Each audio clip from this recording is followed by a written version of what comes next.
നടത്തറ ഗ്രാമപഞ്ചായത്ത് 2025-26 സാമ്പത്തിക വർഷത്തേക്കുള്ള budget vice president advocate PR Rajith അവതരിപ്പിച്ചു. 30,13,88,000 രൂപ വരവും 30,23,16,165 രൂപ ചിലവും 88,29,912 രൂപ നീക്കിയിരിപ്പുമുള്ള ബജറ്റാണ് അവതരിപ്പിച്ചത്.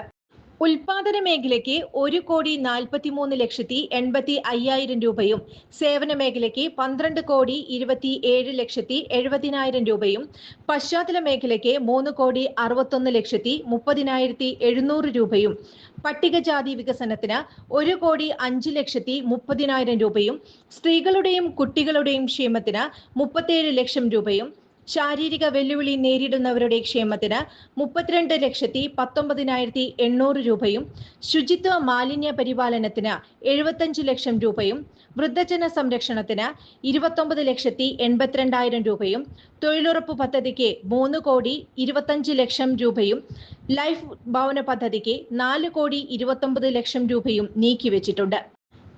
ലൈഫ് ഭവന പദ്ധതിക്കും ഉൽപാദന മേഖലയ്ക്കും റോഡ് വികസനം ഉൾപ്പെടെയുള്ള പശ്ചാത്തല മേഖലയ്ക്കുമാണ് ഈ ബജറ്റ് ഊന്നൽ നൽകുന്നത്. നടത്തറ ഗ്രാമപഞ്ചായത്ത് പ്രസിഡന്റ് ശ്രീവിദ്യ രാജേഷ് അധ്യക്ഷത വഹിച്ചു.